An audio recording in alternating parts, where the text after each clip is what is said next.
Suddenly, the scorching tea splashed across my face. The sharp pain hit me instantly, leaving me stunned. As I wiped the burning liquid off, I looked up to see Vivian, my mother-in-law, standing there with the empty cup still in her hand. Her expression was cold and emotionless, almost as if she had done it on purpose. I tried to comprehend what had just happened, but the shock left me speechless. This wasn't the first time she had crossed the line, but it would be the last. Her icy eyes locked onto mine, and as her harsh voice echoed again, I knew this was the moment I could no longer endure. Hello, my name is Sandra, and I'm 32 years old. What was once a hopeful marriage to Derek has turned into an exhausting battle, not just between my husband and me, but between me and his mother, Vivian. Derek and I met in college, both studying business administration, with dreams of building careers in finance. We married 3 years ago, ready to start a life together. However, Derek lost his job 6 months ago, and things quickly changed. I had been working hard in the finance world, doing well for myself, earning a solid income of about $50,000 a month through stock trading. This should have been enough to support both of us, but Vivian wasn't satisfied. She had never truly approved of me, and after Derek lost his job, her resentment grew stronger. Despite the fact that I was supporting the household financially, she expected more. Her latest demand was that I contribute an additional $1,500 a month toward household expenses, even though I was already covering everything: mortgage, utilities, groceries, and more. To her, it didn't matter how much I was doing. It was never enough. One morning, after Derek left for what I hoped was a serious job interview, Vivian cornered me in the kitchen. She sat at the table, sipping her tea, glaring at me as I cleaned the counters. "You think just because you're earning some money, you can get away with not paying your share," she snapped. I paused, trying to keep my composure.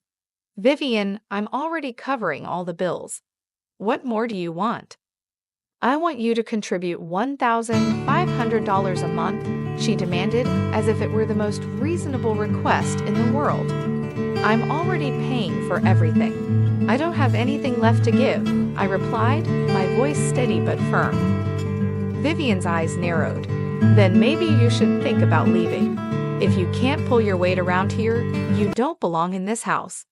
I was stunned. She knew full well that I was the one keeping this household afloat, not Derek, and yet she had the audacity to demand more from me. My patience snapped. "I'm not the one who's not pulling their weight here, Vivian. Maybe you should talk to your son about contributing before you come to me." That was when she lost it. In a fit of rage, she stood up, grabbed her tea, and hurled it directly at my face. The burning liquid hit my skin, but what hurt more was the sheer malice behind the act. I stumbled back, shocked into silence, as she stormed off, muttering something about how I was ungrateful and didn't deserve to be in her family. I knew then that I couldn't stay in that house any longer. I packed my things that very night and left. Derek was nowhere to be found. Another failed job interview, I assumed, and I had no intention of waiting for him to come home. After I returned to my parents' house, the days passed slowly. I hadn't heard a word from Derek, not a single call or message. At first, I was surprised. I had expected at least some sort of apology or explanation, but as the weeks went by, I realized that I meant little to him, or at least less than his mother did. A month passed. My feelings for Derek began to fade, replaced by a sense of clarity. I couldn't go back to a marriage where I was constantly devalued and manipulated. I began to seriously consider divorce. One early morning, the doorbell rang, jolting me out of my thoughts. When I glanced at the monitor, I was shocked to see both Derek and Vivian standing outside, looking as if they hadn't changed a bit since I had left. "What now?" I muttered, baffled by their sudden appearance. "Yes, what can I do for you?" I asked through the intercom, keeping my tone calm despite my growing frustration. "I've forgiven you, Sandra," Vivian declared arrogantly, her voice sharp through the speaker.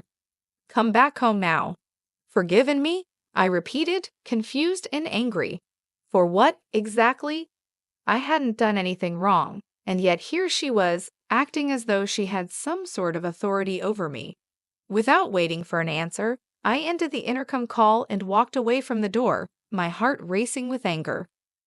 But they didn't leave. Instead, they started banging on the door, their voices growing louder and more desperate. Don't just hang up on us. Let us in, Vivian shouted.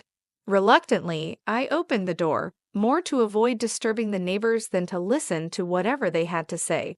They stepped inside, and I gestured for them to sit down on the living room sofa. I needed answers, and I wasn't going to let them walk all over me this time. What do you want? I asked, cutting straight to the point. Vivian leaned forward, her eyes narrowing. You need to come back. It's time to stop acting like a child and return to your responsibilities. My jaw clenched. You told me to leave, Vivian. I left because of you. Now, you expect me to just come back like nothing happened. The argument escalated quickly, Vivian accusing me of abandoning Derek and the household, while I stood my ground, reminding her of the abuse I had suffered under her roof. As the argument reached its peak, Derek finally spoke up, his voice hesitant and shaky. Mom, there's something I need to tell you. Vivian turned to him, her anger momentarily subsiding. What is it? Derek looked down, unable to meet her gaze. I've been out of work for months now. Sandra was the one supporting us. I wasn't contributing anything. Vivian's face twisted with disbelief and fury. What do you mean? You told me everything was fine. I didn't want you to worry, Derek mumbled, but his excuse only made things worse. Vivian exploded, her anger now directed at Derek. You've been lying to me this whole time, depending on her while doing nothing to fix your situation. I sat back, watching the scene unfold. This was exactly why I had left. I couldn't be part of this toxic cycle anymore. At this point, the divorce seemed like the only way out. I reached into my bag and pulled out the pre-filled divorce papers I had been holding onto for weeks. Derek's eyes widened in disbelief as I handed him the divorce papers. For a moment, he didn't say anything, just stared at them as though he couldn't quite comprehend what was happening. Sandra, this is too sudden, he finally said, his voice trembling. Don't you think we should talk about this? I shook my head, the resolve in my heart unwavering. I've had weeks to think about it, Derek. You didn't reach out, you didn't care. Your mother has treated me horribly, and you let it happen. I won't go back to that house. Vivian jumped to her feet, the anger on her face evident. You think you can just leave? After everything we've done for you? Done for me, I scoffed. Vivian, you've done nothing but make my life miserable since the day I moved in. I was the one supporting the house while Derek was unemployed, and yet you still demanded more from me. I won't let either of you take advantage of me anymore. Derek's face turned red with frustration. You can't just give up on our marriage because of a few arguments with my mom. This isn't just a few arguments, Derek, I said firmly. You stood by and watched while your mother verbally and emotionally abused me. You never defended me, never stood up for me. And now, when I needed you most, you couldn't even reach out to see if I was okay. Vivian was livid, her face twisted in a mixture of fury and disbelief. You ungrateful woman. After everything I've done for you, keeping this house running, allowing you to live here. I was paying for everything, Vivian. I cut her off, my voice cold. And you still wanted more. The room was silent for a moment, the weight of my words sinking in. Derek glanced between me and his mother, unsure of what to say. He knew it was true. He had relied on me while doing nothing to improve our situation. I'm done, Derek, I said, my voice final. Sign the papers. He hesitated, his hands trembling as he picked up the pen. Are you sure this is what you want? He asked quietly, almost as if he was hoping I would change my mind. I've never been more sure of anything, I replied, feeling a wave of relief wash over me as he signed the papers. Vivian, unable to contain her anger any longer, stormed out of the room. "You'll regret this, Sandra. You'll regret leaving us." I watched her leave, her threats echoing in the hallway, but I felt nothing.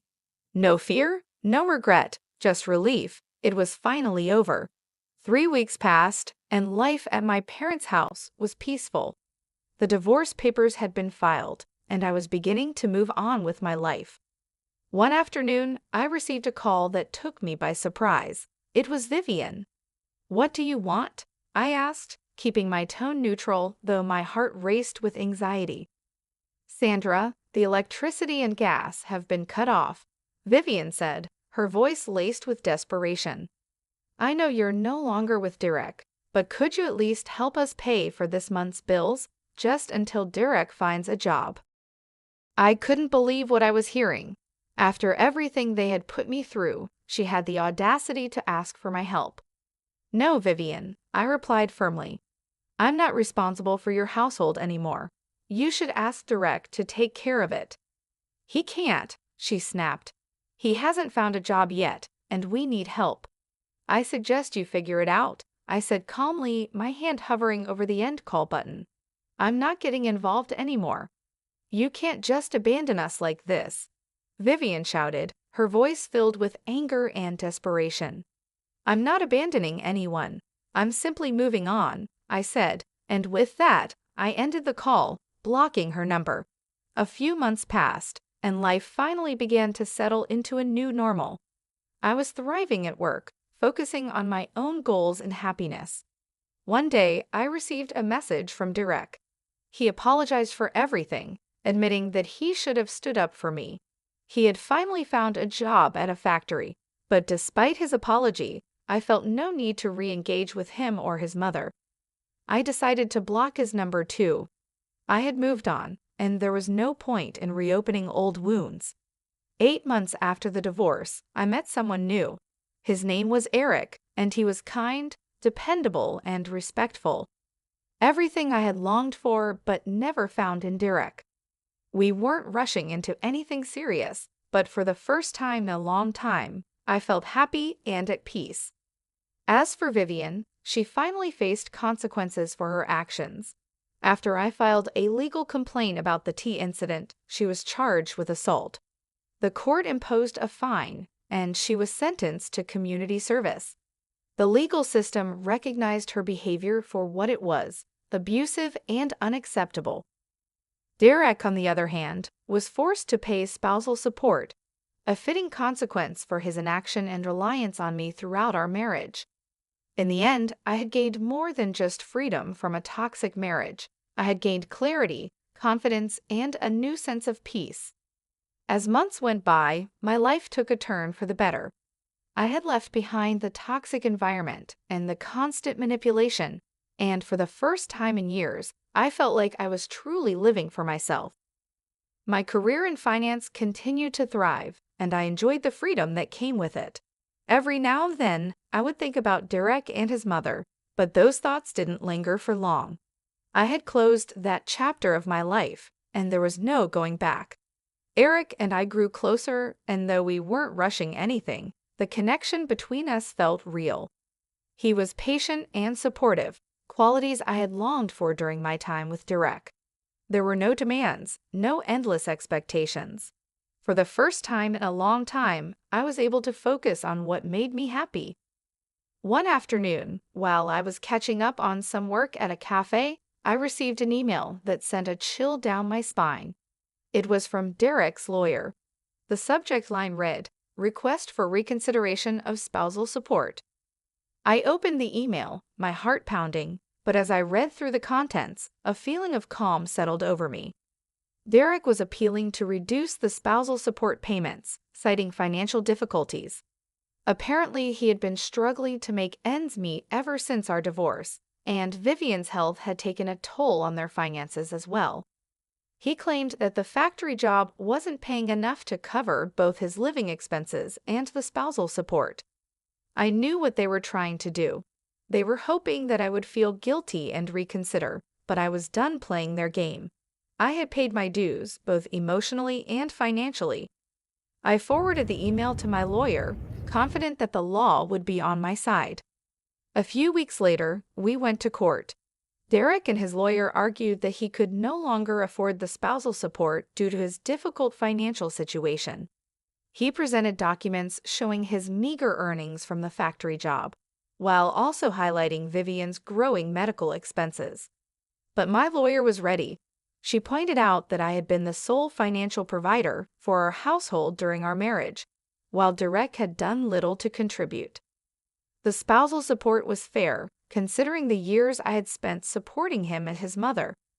Additionally, my lawyer brought up Vivian's assault on me, reminding the court of the toxic environment I had endured for so long. As the hearing went on, I could see the frustration growing on Derek's face. He wasn't used to being held accountable, and now that he had to face the consequences of his choices, he was struggling. The judge listened carefully to both sides before delivering the verdict. Derek's request to reduce the spousal support was denied. The court acknowledged that while his financial situation was challenging, it was not enough to warrant a reduction in payments. Furthermore, Vivian's behavior had played a significant role in the breakdown of our marriage, and the judge made it clear that Derek needed to take responsibility for his actions, or lack thereof. As we left the courtroom, Derek approached me, his face a mixture of frustration and desperation. "Sandra, please, can't we work something out? I'm struggling. You don't have to do this." I looked at him, feeling a pang of sympathy, but I quickly reminded myself of everything I had gone through. "Derek, I spent years supporting you and your mother, and all I got in return was disrespect and manipulation. I've moved on. You need to figure things out for yourself." Without waiting for a response, I walked away, leaving him standing there. I wasn't angry, just relieved that I was no longer trapped in a life that had drained me of my energy and happiness. As the months passed, Vivian's health continued to decline. I had heard through mutual friends that she had been diagnosed with a serious illness and that Derek was struggling to take care of her. While a part of me felt sorry for them, I knew that it wasn't my responsibility anymore. I had done my part, and now it was time for Derek to step up. My own life, on the other hand, was flourishing. Eric and I had become closer, and we were talking about taking the next step in our relationship. He respected my independence and supported my ambitions, something I had never experienced in my previous marriage. It was refreshing to be with someone who valued me for who I was, without trying to change or control me. One day, as I was scrolling through the news on my phone, I saw a headline that caught my attention: "Local woman sentenced for assault in tea incident." My heart raced as I clicked on the article, and sure enough, it was about Vivian. The case I had filed against her for throwing hot tea on me had finally come to a close. The court had found her guilty of assault, and she was sentenced to pay a hefty fine along with additional community service. The weight of everything hit me at once. Vivian had finally faced justice, and it felt like the last piece of closure I needed. I wasn't celebrating her downfall, but I felt a sense of peace knowing that she had been held accountable for her actions. Months later, as I sat with Eric at a restaurant, I reflected on how much my life had changed. I had walked away from a toxic marriage, faced legal battles, and come out stronger on the other side. I had found happiness in my career, in my relationship with Eric, and most importantly, within myself. I no longer carried the burden of my past. Vivian and Derek were no longer a part of my life, and I was free to live on my own terms. As I smiled across the table at Eric, I knew that whatever the future held, I was ready. Thanks for watching. If you enjoyed this story, don't forget to subscribe to the channel for more content like the video if it resonated with you, and leave a comment below to share your thoughts or experiences. Your support means the world.